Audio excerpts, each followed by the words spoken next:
Hello everyone, it's Ultimus553 here, and welcome to Reviewed number 28. And today I'm going to be reviewing X-Men 2, X-Men United, which is the sequel to X-Men and the second installment in the X-Men trilogy.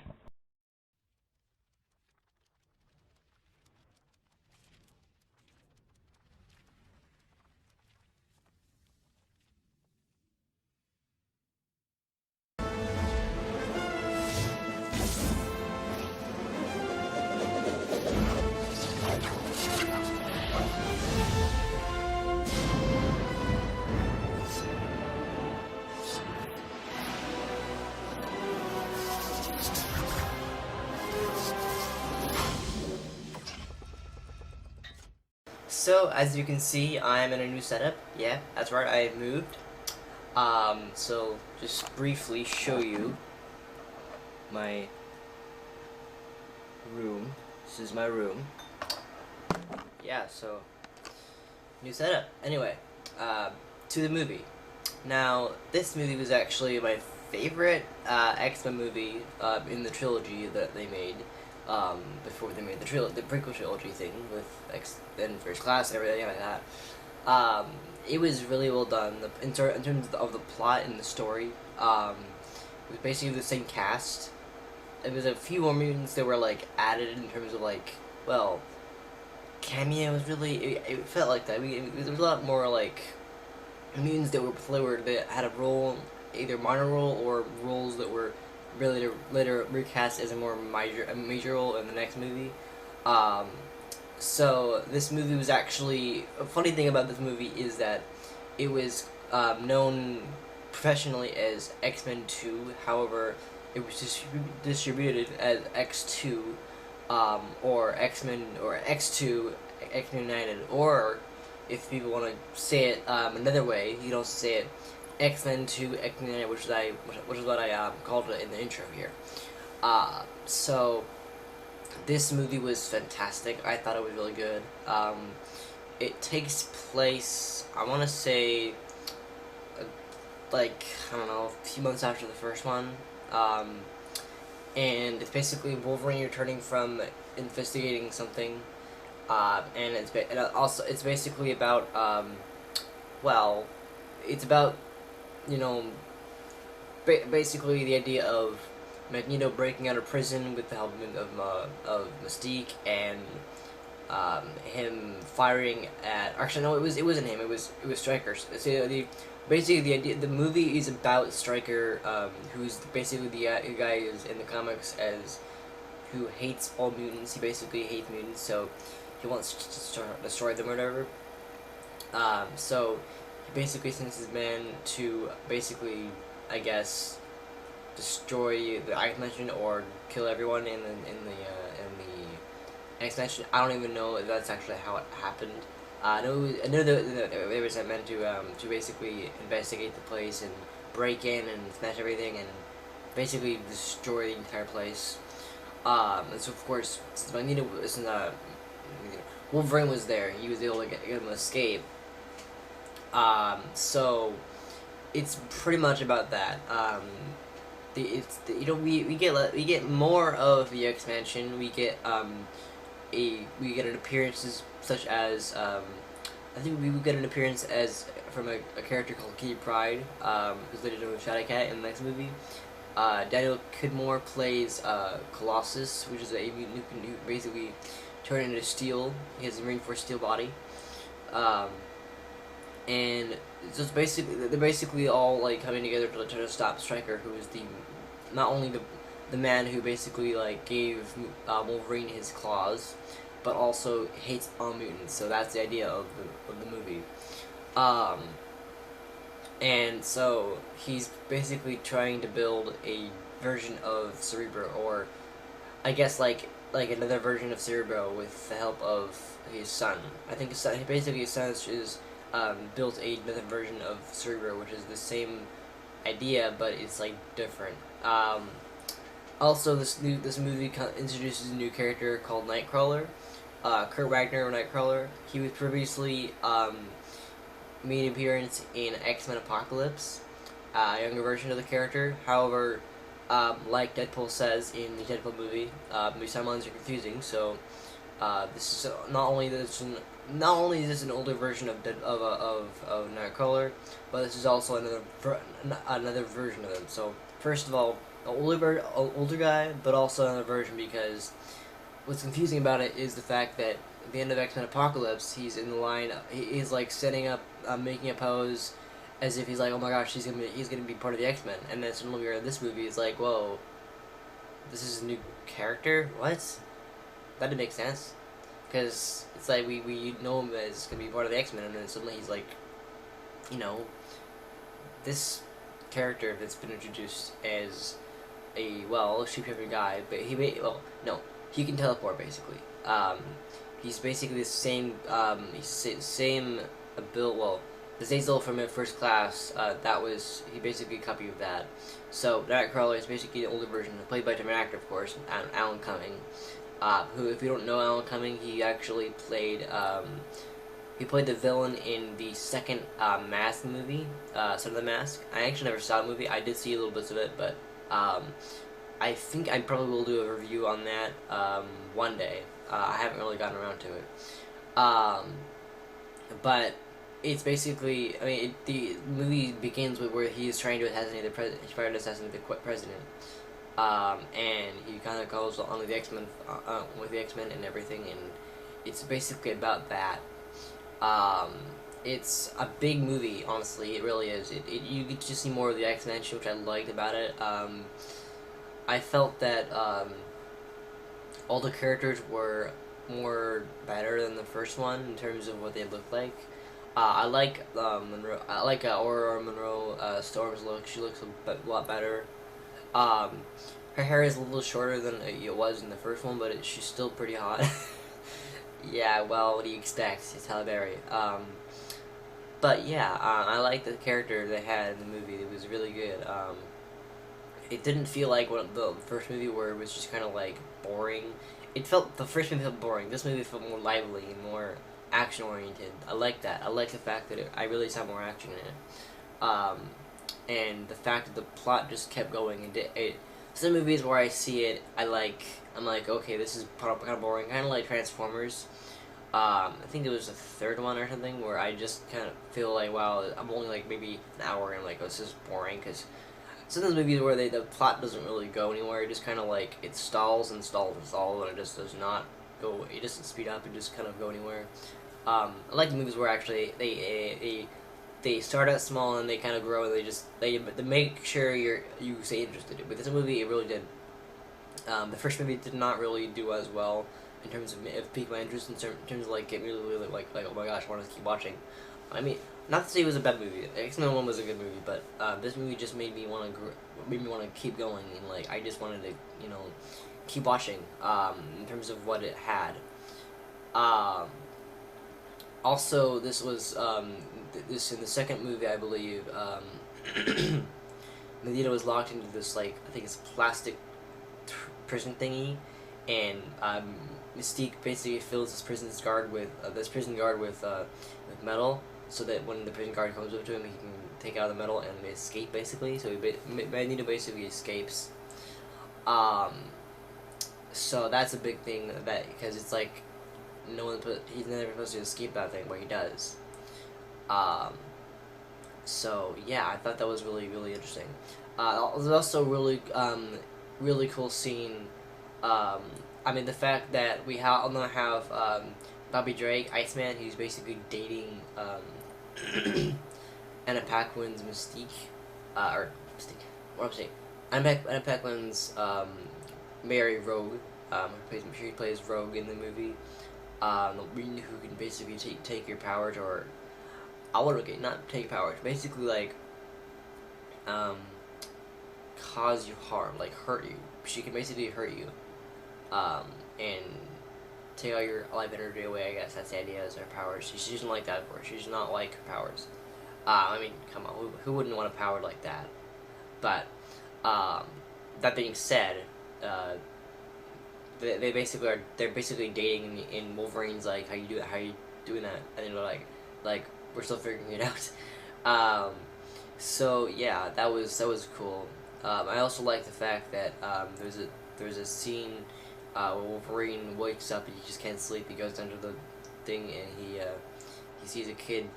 Like this kid can do some really cool his powers. I like how they really focus. They really had more. They gave us more screen time with the X-Men. They really gave us depth on the characters that they were there, even though they were really minor, like the students.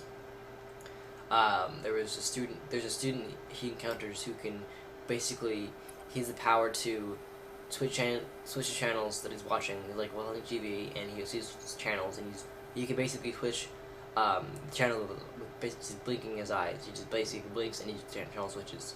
So he just seems to do that a lot.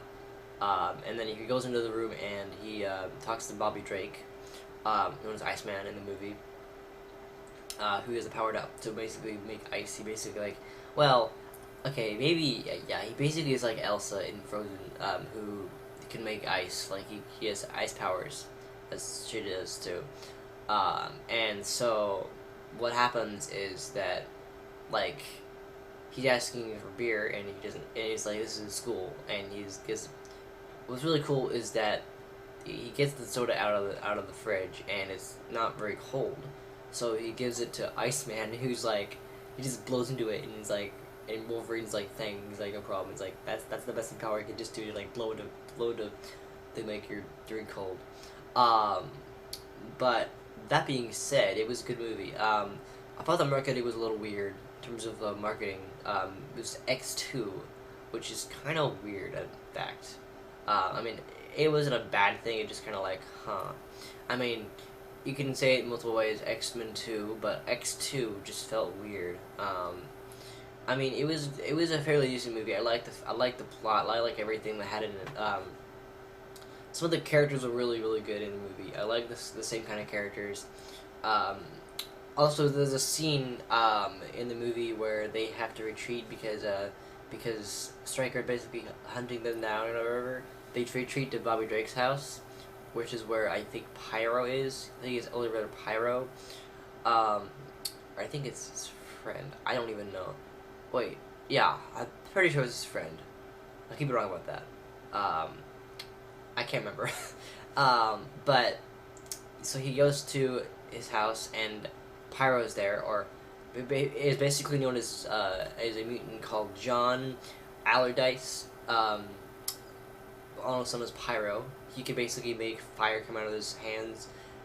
I guess it's the way to kind of like is Human Torch from Fantastic Four, if you kind of think of that. And so he has lighter. He can like make fire, but he basically can make fire from his hands, which is pretty cool. I mean that's a cool power. He was really fascinating in this movie. So basically, he's in the movie and they basically stay at Bobby Drake's house, and Bobby Drake shows them his powers and everything, and they tell them they're under attack in the school, and then yeah.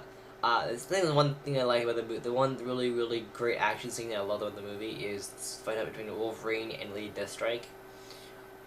That was really awesome.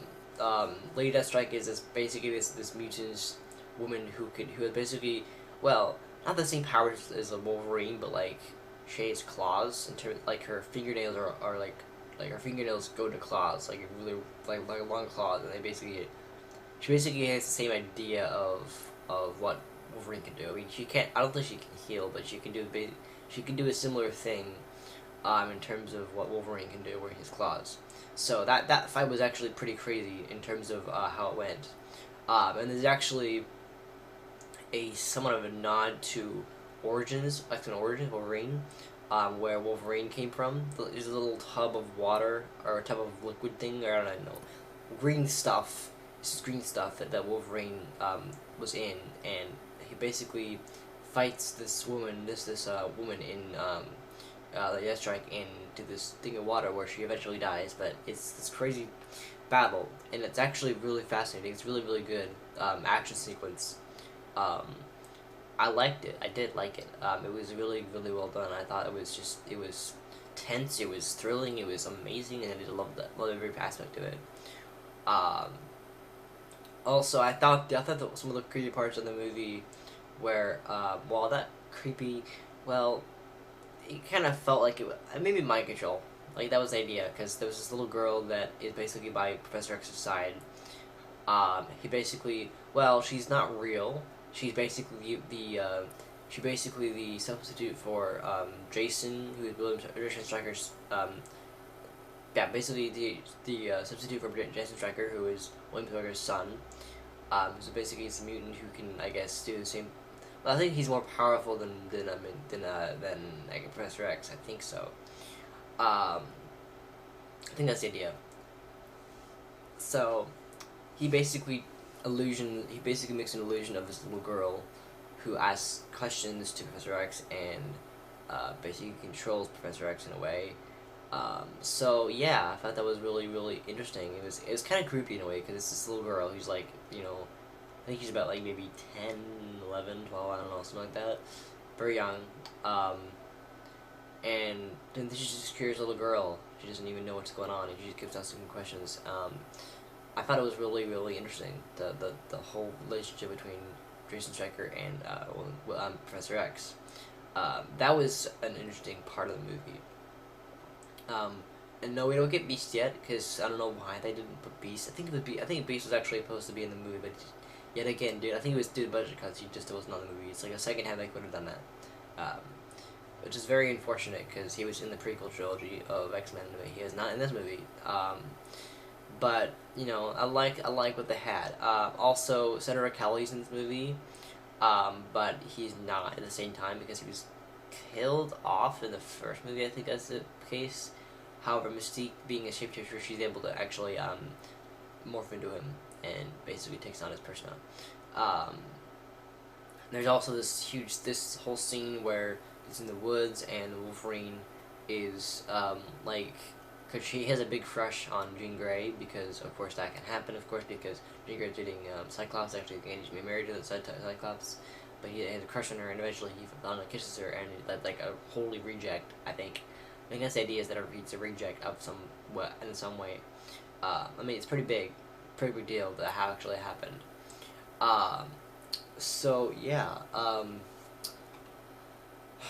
I liked the movie. It was different. I mean, you get more of Mystique in this movie in terms of the character. She does a lot more. She gets more screen time, I like to say. She talks more. Yeah, I like the fact that she talks more. She wasn't really talking very much, and again, she has that kind of demonic voice, that kind of like robotic, I don't know, metallic voice. It's kind of, it's nothing like Jennifer Lawrence at all.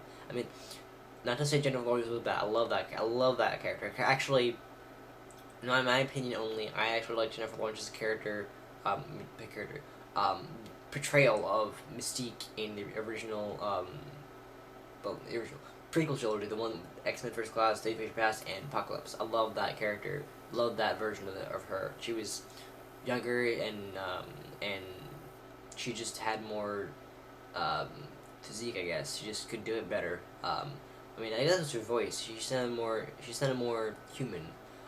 She's a mutant, yeah, but she just felt more human, and I just liked it. I felt it was better. And yeah, so there's actually a scene where Nightcrawler is asking questions to Mystique, and she answers, and he says, I hear you can copy people with like even their voice, and he's like, and then she's like, even their voice, and then she copies him. It's really, really cool. I love that part of the movie.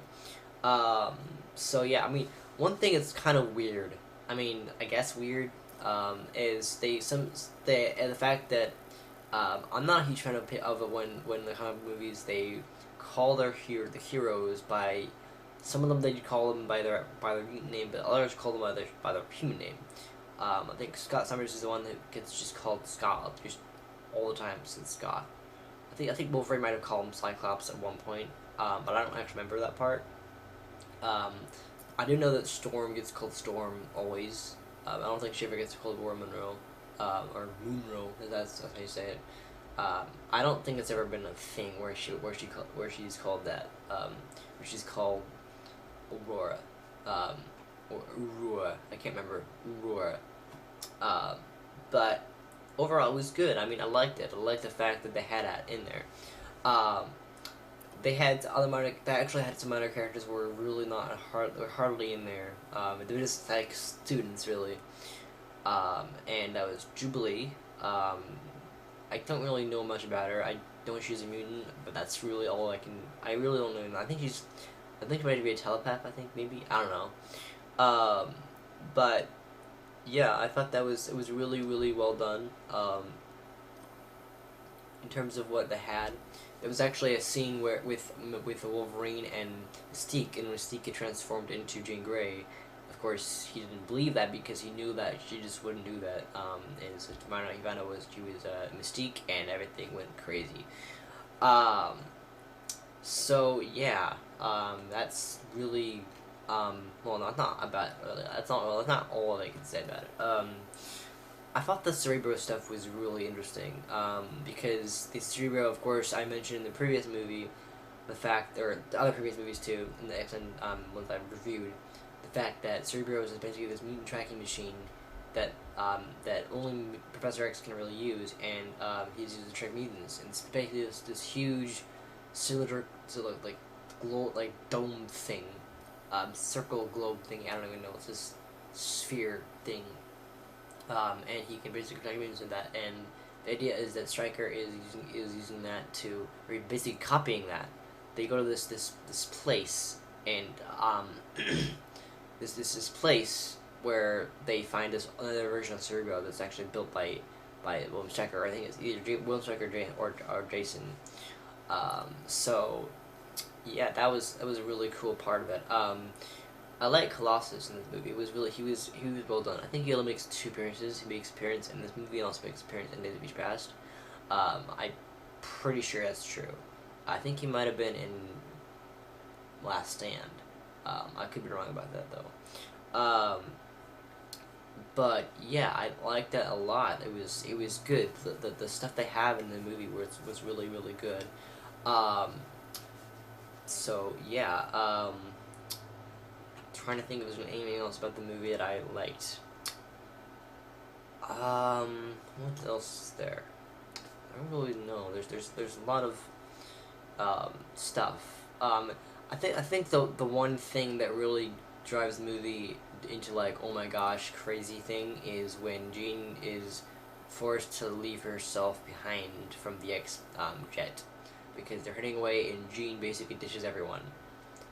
And that's a really big thing. And actually, it's in the movie where everything is like, oh my gosh, it's setting up for the next movie, and that's or the next comic book movie storyline. Because basically, the end of the movie, you have this shadow that's basically this wing that has its wings and everything. And for those of you who don't know that, apparently that's from the comic book story, The Dark Phoenix, where Jean Grey becomes the Dark Phoenix.